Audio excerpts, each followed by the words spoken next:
وأشهد أن لا إله إلا الله وحده لا شريك له وأشهد أن محمدا عبده ورسوله يا أيها الذين آمنوا اتقوا الله حق تقاته ولا تموتن إلا وأنتم مسلمون يا أيها الناس اتقوا ربكم الذي خلقكم من نفس واحدة وخلق منها زوجها وبث منهما رجالا كثيرا ونساء واتقوا الله الذي تساءلون به والأرحام إن الله كان عليكم رقيبا يا أيها الذين آمنوا اتقوا الله وقولوا قولا سديدا يصلح لكم أعمالكم ويغفر لكم ذنوبكم ومن يطع الله ورسوله فقد فاز فوزا عظيما أما بعد فإن خير الحديث كتاب الله وخير الهدي هدي محمد صلى الله عليه وسلم وشر الأمور محدثاتها وكل محدثة بدعة وكل بدعة ضلالة وكل ضلالة في النار اللهم صل على محمد وعلى آل محمد كما صليت على إبراهيم وعلى آل إبراهيم إنك حميد مجيد اللهم بارك على محمد وعلى آل محمد كما باركت على إبراهيم وعلى آل إبراهيم إنك حميد مجيد أعوذ بالله السميع العليم من الشيطان الرجيم من همزه ونفخه ونفثه بسم الله الرحمن الرحيم قل يتوفاكم ملك الموت الذي وكل بكم ثم إلى ربكم ترجعون ولو ترى إذ المجرمون ناكسوا رؤوسهم عند ربهم ربنا أبصرنا وسمعنا فارجعنا نعمل صالحا إنا موقنون وقال النبي صلى الله عليه وسلم الدنيا سجن المؤمن وجنة الكافر أو كما قال عليه الصلاة والسلام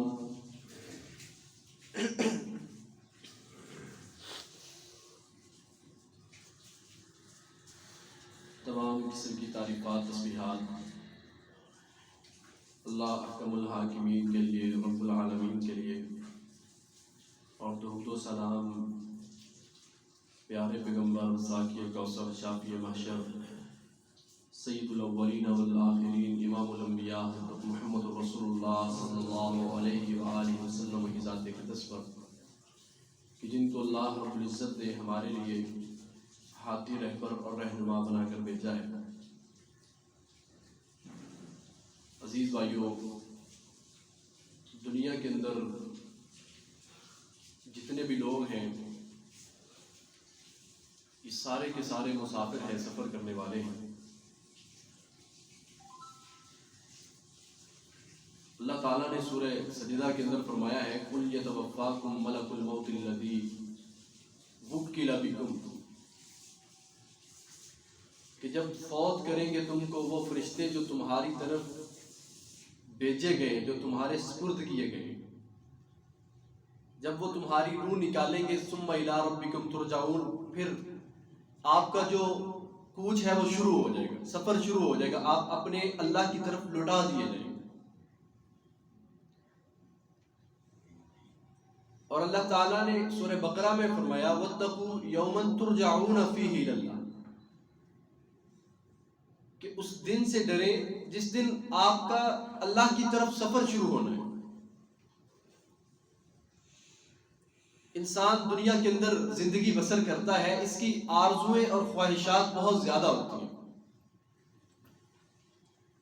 حقیقت انسان کی یہ ہے جو نبی علیہ السلام نے بیان فرما دی۔ جب عمر رضی اللہ تعالی عنہ رو رہے تھے کہ اللہ کے رسول، کیا ہم آپ کے لیے ایک اچھے سے بستر کا اہتمام نہ کرتے؟ بستر ایک، وہ بھی اچھا۔ عمر رضی اللہ عنہ دیکھیں زیادہ کی بات بھی نہیں کر رہے کہ اللہ کے نبی آپ کے لیے ہم ایک بستر کا، ایک اچھے سے بستر کا اہتمام کر دیتے۔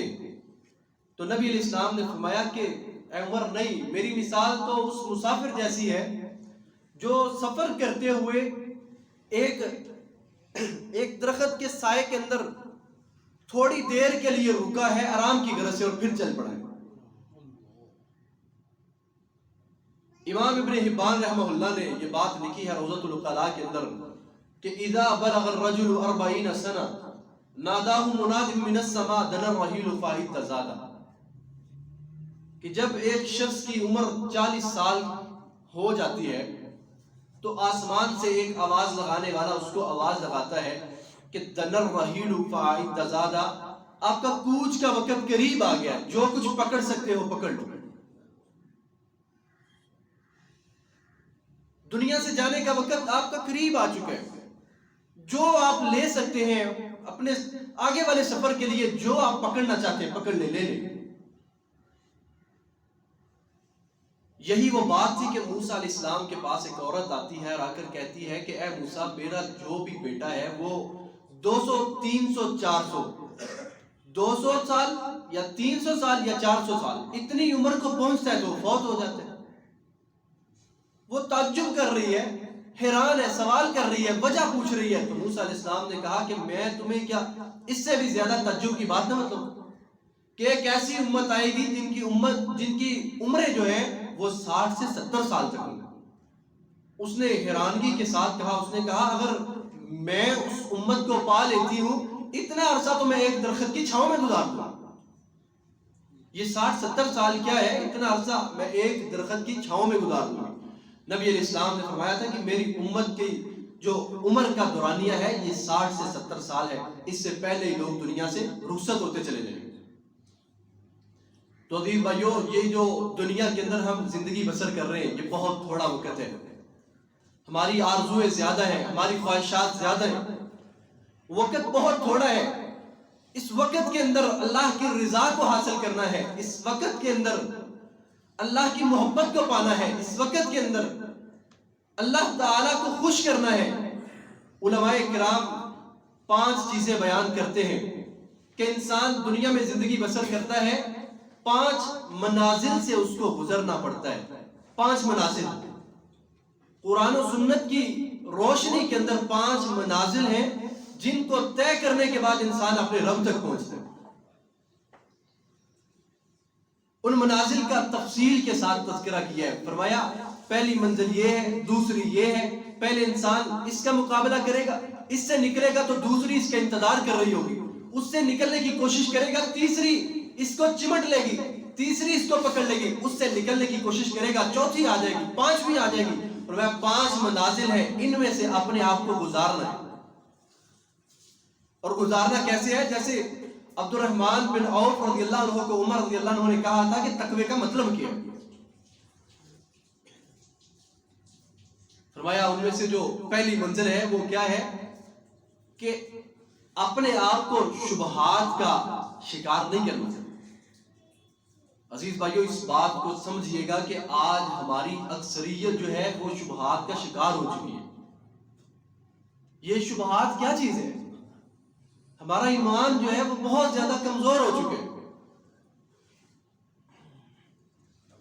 جو اللہ تعالیٰ نے ہمارے ساتھ وعدے کیے ہوئے ہیں ہمارا یقین ہٹتا جا رہا ہے. اور وہ نظر کیسے آتا ہے؟ ہمارے عمل کی وجہ سے.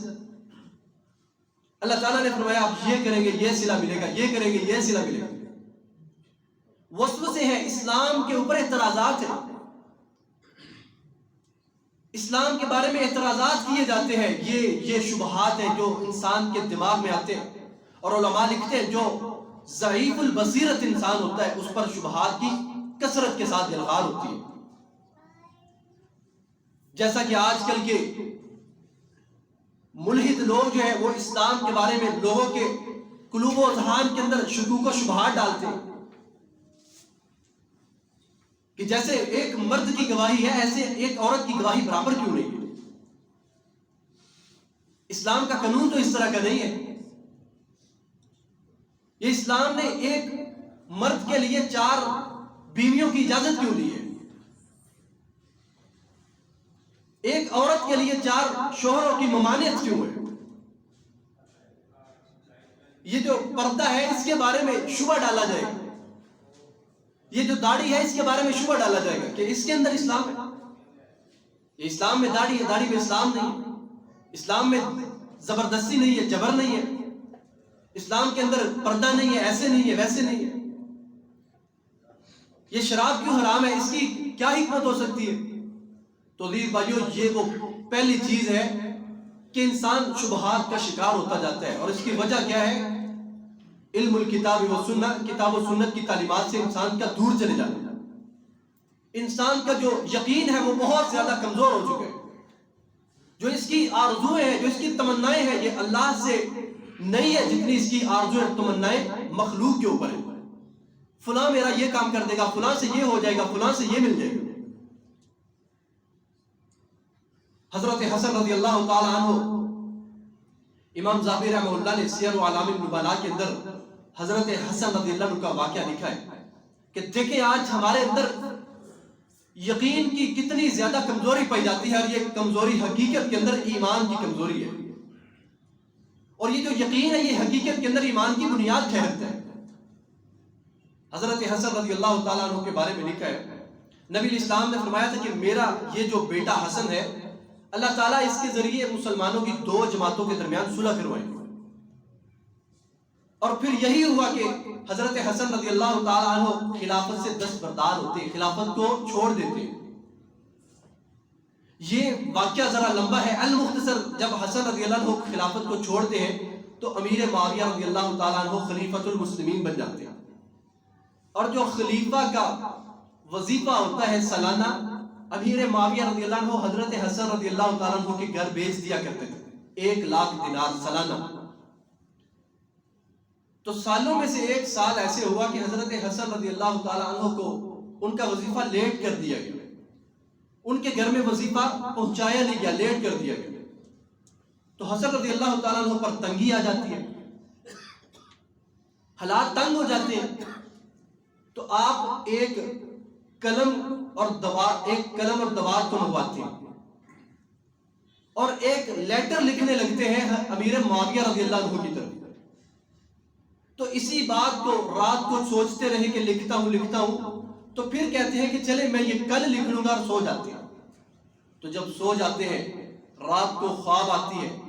خواب کے اندر اپنے نانا جان کی زیارت ہوتی ہے، ملاقات ہوتی ہے.